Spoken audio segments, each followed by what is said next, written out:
Welcome to another Founder Wisdom podcast. We have Oleg Korol with us today. Oleg is a founder. He's founder at Optisor. Has been founder of a bunch of other startups, CTO as well. He's into AI, ML, and everything coding. So we're going to talk about his background today. This podcast is presented to you by podbear.com. That's my agency if you want to get on 10 podcasts in 2 months. Podcast appearance can get you a bunch of leads, a bunch of authority. We can help you do that. We charge $150 per podcast appearance. You can go to podbear.com for more information. Oleg, welcome to the pod. Tell me a bit more about yourself and what you're up to nowadays. So thank you for having me here. And let's just jump into it. So today I'm working on a new thing. It's called the B2E Group. It's not an actual company yet. There is no actual structure around it yet. But the general idea is to help startups or just businesses to be able to sell to enterprises, right? Because the process of selling to an enterprise is a huge headache. There is so many steps and so many people in the middle. And I've been doing this for the last 12 years now. And started, as you said, as a software developer. And as a software developer, you don't actually learn anything about sales ever, or marketing, or finance, or almost anything else, right? And you kind of have to learn all of it yourself whenever you open your own first startup. And a lot of things you do wrong. So one of the things that I saw that a lot of people struggle with is this specific branch of sales, which is how do you sell to a huge organization? If it's like you can meet the actual decision maker / customer / user in one face, in one person, right? It's kind of easy. So the entire deal can be done in one meeting. But when you are talking about huge organizations, let's say 1,000 people and up, right? Then you need to sell, as one of my friends says, you need to sell to everyone, starting from the CEO to the janitor, right? Everybody has to buy. So yeah, that's what I'm doing today. Yeah. And how are you doing that precisely? Because I don't ever believe like one meeting could achieve all of that. There's also like the time factor, there's the budget. It's just that big organizations are super clogged. And I don't think any piece of software can accelerate the sales cycle to, let's call it like 90 days to the classic 30 days. How would one do that precisely? Precisely, it's a long story, but in very general terms, it's all about understanding a simple fact that although the organization is big, there are people in there, right? And the bottom line is you need to connect to those people. And the difference between B2C, B2B, and B2E would be B2C, you have a huge target market, right? Well, potentially, if your product is worth anything. Then you have a huge target market, millions of people potentially can buy your product, right? When you go B2B, it's kind of like B2C, like you have many small businesses, many medium businesses. This is most of the business in any given area, right? And you can market to them, you can do all kinds of things where you connect to them through all kinds of electronic means, right? But when you are talking about enterprises, usually you would have like 3 customers in a given area, right? So I was selling to insurance companies, and you would have like 15 insurance companies in the country, right? Not a big one, obviously, right? And that means that, yes, they are a huge organization that can potentially pay you almost any sum, right? but there is only 15 of them. You cannot mess around and you cannot miss on them, right? So you need to actually build up each customer. You need to build up the relationships. You need to meet the people. You need to be very involved. You need to be friends with a lot of people within the organization. Now, to your point that it takes a while to sell to this kind of organization, you're right. Usually B2E sales would take between 6 months on a very optimistic case, right? And 3 to 5 years if it's extremely pessimistic. But it's like on average a year and a half, eight, like, something like that. Right. So your software, what does it do exactly to drastically accelerate that? Is it like ABM on steroids? Like how does it work? So it's kind of a system, not a software as much. It's more of a system how you approach the process of sales and how you make yourself keeping in step with the process of sales, how you monitor it, etc. The software itself is just let's call it a CRM with a benefit. You can say it like this, right? And are you focused on nowadays? Is it like consulting that you do? I see that you're like a CTO at Casco to go. Like, how do you occupy your time nowadays? So I was a CTO at Casco to go a while Right. ago. Today I'm doing this, building up actually the process. And the three main directions that we handle today is actually courses. If anyone wants to learn how to do B2E sales, we offer that. We offer uh, us as actually doing the sales. If you need to open a market and you need help with building up your team or actually building up the sales themselves, we can do that for you as well. So And that's yeah, called B2E Group. Is that that's your correct. That's correct. okay? Right. How many clients do you have? Is that company like new? Did you started it some time ago or? So yes, it's new. It's not a company yet. It's for now a project within the Optisor ecosystem, and hopefully by the end of next week we will have our first two customers for consulting. Right, and you stopped Optisor and Casco to go in like February 2025, so like 2 months ago. What was that decision about? So Optisor is actually a company that exists for the last like 12 years, 15 years, right? I left Casco to go about 2 months ago, and now I'm here and doing this. Casco to go was an international company. I was the CTO there, and in any company that sells to enterprises like Casco to go does, uh, the entire C-level suite has to sell, right?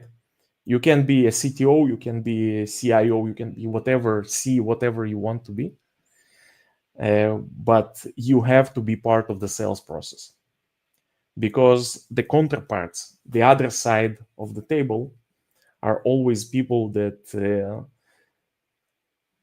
you need to sell to. So, for example, our salespeople would connect to, let's say, the end user, and the end user would need the approval of the manager, and the manager would need the approval of the VP and the C level, etc., etc. So, on each level, you would need somebody else from your organization to connect to this person, right? Especially in Europe, where the hierarchy is very rigid, right? I don't know if you are familiar with the Israeli market. There is almost no hierarchy. So you can go talk to any CEO, CTO, any billionaire you can find. You can talk to them and they will talk with you back. There will be no issues like, classes and separations. In Europe, it's very structured. In Europe, it's very structured, and you need to have very structured a organizational chart to support your sales process. And that means that it doesn't matter what your actual title is. The title just tells you who are you going to sell to, not are you going to sell or not. If it makes any sense. How was the shift from software engineer to consultant nowadays? Do you miss code? Oh, that's a very long and painful story. uh, Actually, I started writing code when I was 14, right? By the age of 29, and given that here in Israel you have the ability to work in the army as a software developer if you have the skills, right? So 18 to 21, I was a software developer in the army. And at the age of 29, I was already like, 12 to 15 years of experience in the field. And at this stage, most software developers start to ask themselves, do they really want to keep staring at a rectangle all day long, every day, right? And that's what happened to me. And I started searching for what to do and joined the startup. You can see it in my LinkedIn, Devatronic. And I joined it not as a software developer, actually. I joined as a business developer because obviously software developers know everything about developing business. This is where I started. This is where I learned. Then I became the CEO of that company, etc., etc. This is how it went. It wasn't an easy transition. In software, you have a lot of things that you know, right? You can know things ahead of time. Nothing is dependent on other people. You can do your job without dependence on other people. When you are going into business is all about other people, and then all kinds of crazy stories come in and mess up your perfect work. It wasn't an easy transition, but I'm happy that I did it. And what's your take on vibe coding and tools like Lovable, Build, or Replit to no code apps into existence through a mere prompt of a ChatGPT like interface? So, from my experience, and I am coding from time to time, right? As long as the project that you are going to build is very limited in scope, like the examples they give, right? Write me a Tetris game or write me a Super Mario game or whatever, like that. As long as it's very structured, it gives you an answer almost immediately today, right? It will work almost for the first try. However, when you go into huge projects, there you have other problems. You don't even know what to prompt if you don't have the relevant experience, right? Think of like very deep networking issues, right? Where you need to um, synchronize different protocols or synchronize communications or synchronize the chips that are running in the routers and transmitting the information so you will not have lags on protocols that are important and you can have lags on protocols that are not important. This kind of problem is not solvable by just typing something into a chat. You actually have to have the knowledge. However, if you do have the knowledge, then you can most definitely use tools like that to speed up the development significantly, right? Right. And what about full stack coders, sellers nowadays? Do you think that is the future solo founder that made create $1 billion business? They know sales very well. They can build, and they just employ an army of AI agents. That the future of scaling, It depends on what you mean by future. the If you're present. saying like in the present, you definitely can use AI as aids and you can significantly improve your performance. And just like 2 days ago, I was on an event and it was an insurtech event, insurance companies, right? It's very hard to imagine a more backwards industry than insurance. It's like they still live in the middle of the previous century, most of them, right? For them, the absolute future, for many of them, the absolute future that they can look forward to is to have some kind of a data warehouse and then uniform system of reporting, right? Some kind of, you know, and even they already started talking about, look, we introduced those tools to our developers, and some of them are saying that they like them, and some they say that they don't like them, but we see that the performance is going up, right? And when you are starting to say that even insurance companies are going into those tools and the executives of the companies actually see the benefit, it's crazy. It means that it's here, it's already usable. However, to say that it's fully autonomous, not yet. I'm not sure it will be anytime soon, for like 5 to 10 years. How's Israel startup scene doing amidst the current conflict that's still raging there? Well, that's a hard question. That's one of those hard questions. When you are in a startup, you have to leave the situation, right? You cannot bother yourself with what will happen, what might happen. You need to raise funds, you need to find customers, you need to fight every day. And I saw on your YouTube channel the headline video with the full calendar, and this is how you live as a startup.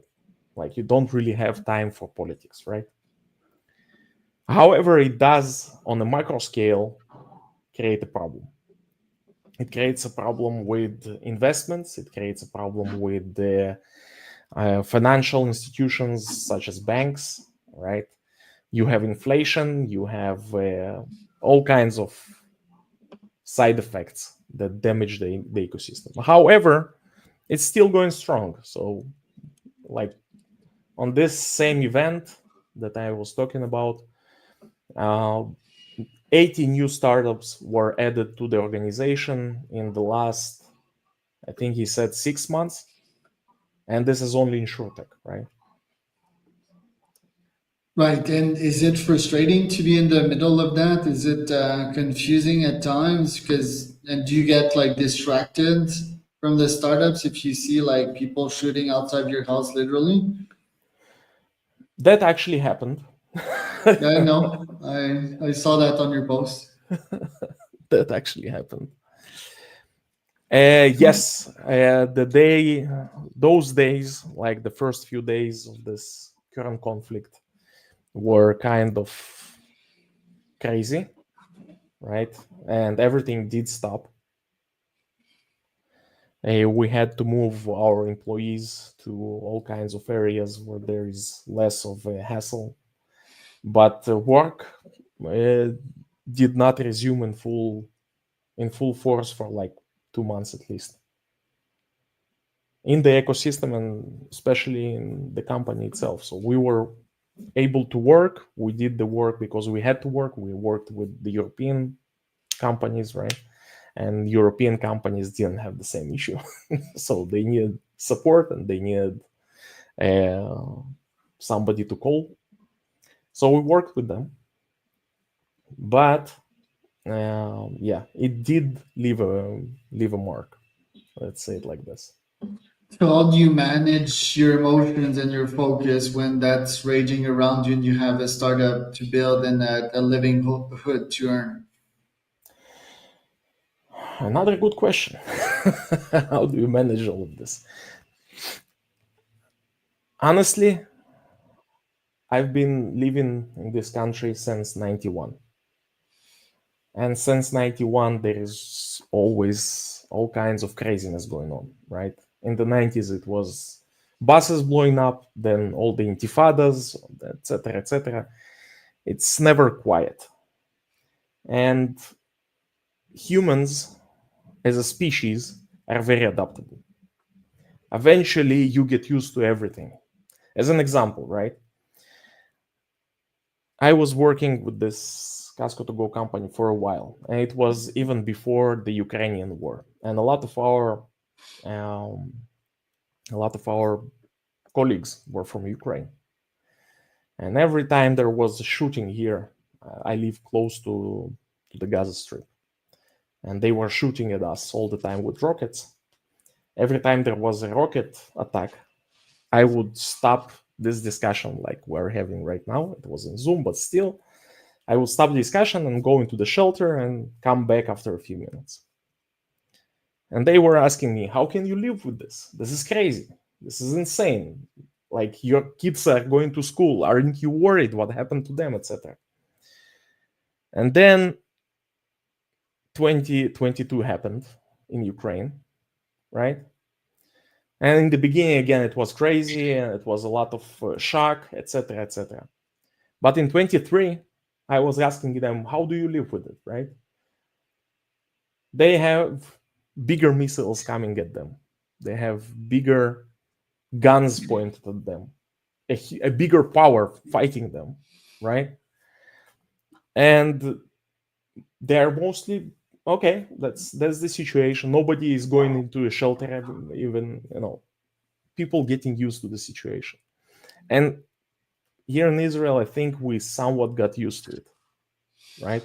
Because you have no choice. You have to live your life. You cannot stop everything. You cannot leave the country every time there is a rocket coming in, right? And that happens every 2 weeks.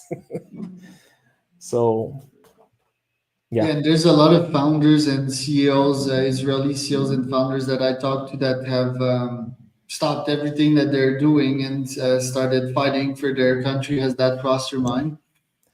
So, yes, it crossed everyone's mind. I was working with an international company, so I couldn't really join in. But a lot of people from my family and a lot of my friends went there. And unfortunately, I lost a lot of friends in the initial attacks. Tevatronic was an agtech company, agricultural technologies. And we were actually working a lot in the area that is close to Gaza. So we know a lot of people there. And, it's a sad story. Yeah, very sad. Excuse me? Very sad. Yep.